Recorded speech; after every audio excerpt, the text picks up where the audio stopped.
آپ سب سے پہلے یہ بات سن لیں. سندھ گورنمنٹ سے میں صرف ایک بات یہ کہنا چاہوں گا,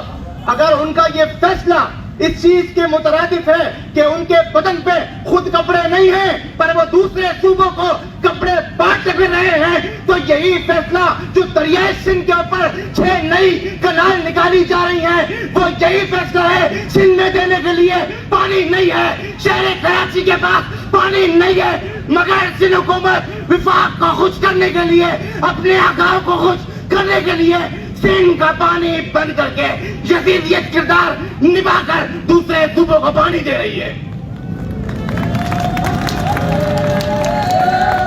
اگر اس کے بعد بھی تالی نہیں بجتی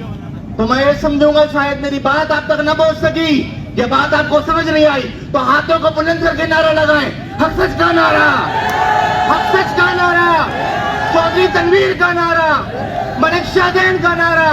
اشرف قریشی کا نعرہ, ڈسٹرکٹ کورنگی کا نعرہ. اور آج کورنگی لانڈی کے عوام یہ اپنے گھروں میں بتلا کے نکلی ہے کہ اگر ہماری گردنوں کو کاٹ دیا جائے, ہمارے جسم کو گولی کی چھنی کر دیا جائے, ہمارے ہاتھوں کو کاٹ دیا جائے, خدا کی عزت کی قسم ہے ہم گردنیں کٹوا سکتے.